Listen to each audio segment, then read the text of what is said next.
I'm 2008 Beer Pong champion, Paul Drozd. And I'm 2009-2010 champion, Jarod Remrey. And we're here to show you how Oregon single season beer pong tournament is played, our rules.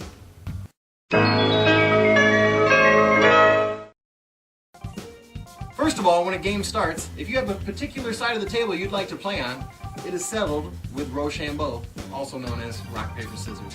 The way we play is it's best out of 3, throw on 3. Let's give an example. Bam, you won that one? Cut me. He cut me. Jeez. So he gets to choose the side of the table. I think I'm going to take this side.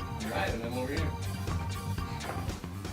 Now when a game first commences, for who gets to shoot first, it is decided by shoot for shot, which is just like when you play basketball, where it's make it, take it. I'll shoot first, just like this.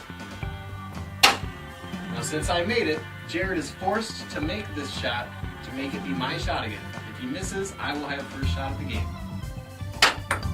He has now missed, and I will now receive both balls to officially start this match. A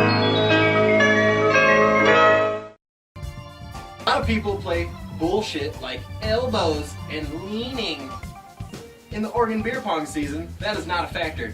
You can lean as far as your body will allow, because not only are you risking knocking over your own cups, but it's your choice. Fuck it. If you're 8 feet tall, you should be able to go like this.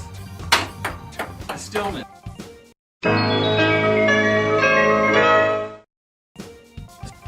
Also keep in mind that you can bounce. Bam!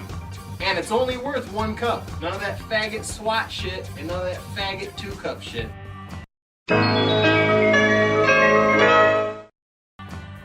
Since we're playing one-on-one, you get 2 chances to shoot every time. If you happen to be good enough to make 2 in a row, that's a send it back. Everybody plays that way. Woo! That's what we call a send them back.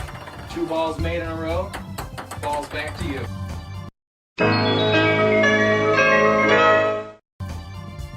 What Jarod's doing right now is known as a psych out. Psych outs are always allowed, but be wary, because if you happen to interfere, it's goaltending and it counts as a cup.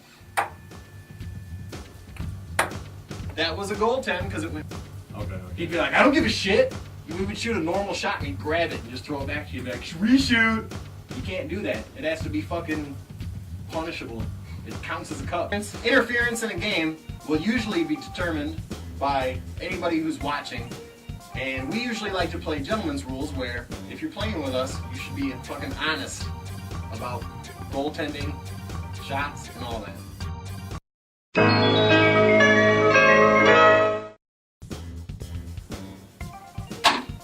In the occurrence of, we started the game with 6 cups. Regular season games are played with 6 cups, and tournament play is played with 10 cups. We play automatic re-rack. Since he just made the 4th cup of the 6th, and it's still his mid-shot, he still has another shot coming, it's an auto re-rack. If he decides to go ahead and shoot his 2nd ball without me automatically re-racking, or him verbally saying, hey, can I get a fucking re-rack? It won't happen.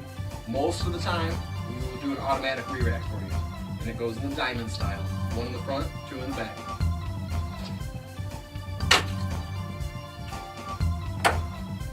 Re-rack. See? You almost got me there.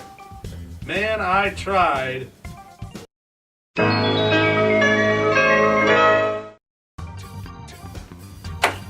You need a good behind the back. Or not behind the back.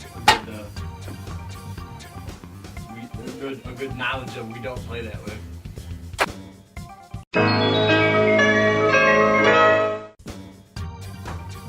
Now on the final cup, you can move it wherever you want on the table, as long as the shooter does not feel that it's obstructed. For example, I could move it right here, and he could shoot at it, but he would probably say, could you move these 3 cups? In which I would go like this. I am going to move it again, because you can move it every shot they take. Not during a shot. If you happen to have your hand on this cup while they shoot, and you need to clarify that you're moving it, once you release it, there's no moving it mid-shot. Moving it mid-shot will result in another shot.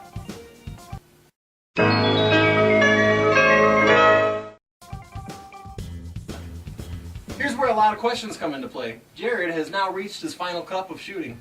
I still have 2 cups left. Let's see how it pans out.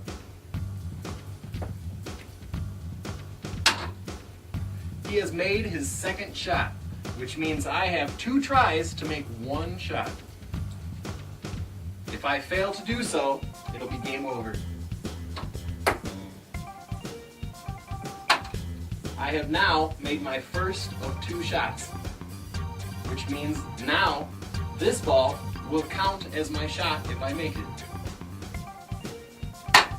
I did not, so now it's Jarod's turn again.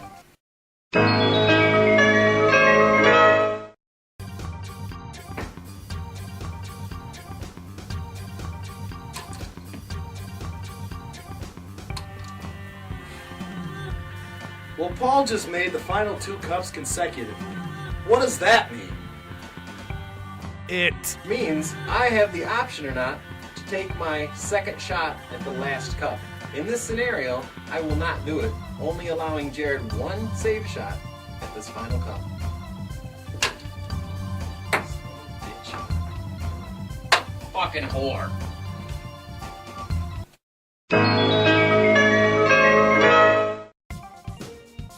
Alright, we have now both officially reached our last cup.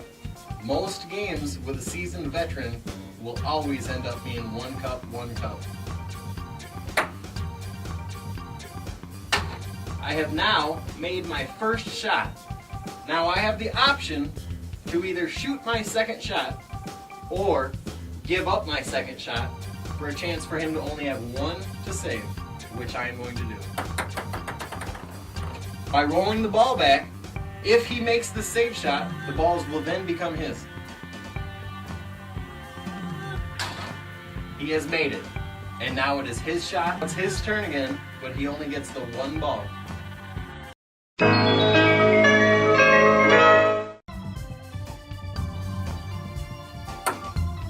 He has missed, and it is now my shot with both balls.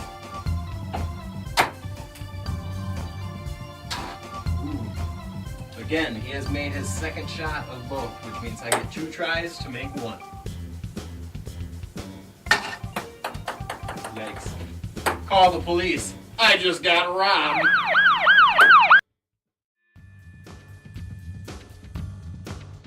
I have saved. You know why? 'Cause I'm the shit! But now that means I get both balls. True.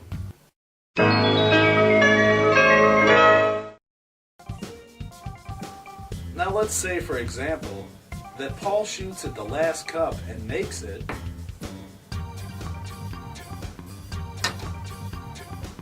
And then I successfully save.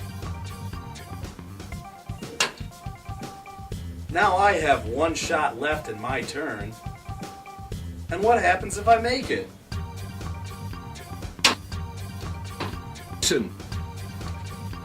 So now, Jarod has the option to either take His. the second shot and seal the deal, or only give Me. 1 shot to save.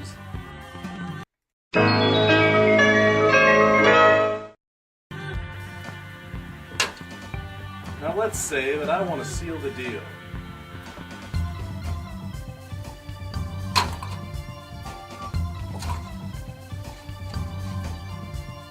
Now that I've made 2 in a row and successfully sealed the deal, that means that Paul has to make 2 in a row to successfully save himself.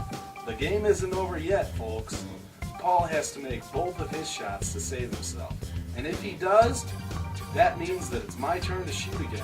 This is the only scenario where you get to shoot 4 times in a row on the final cup.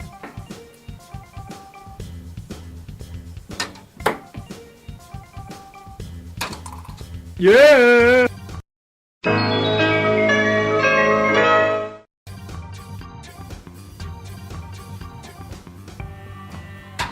Ooh!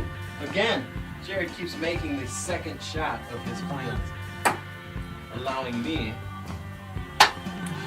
plenty of opportunities. That is game over.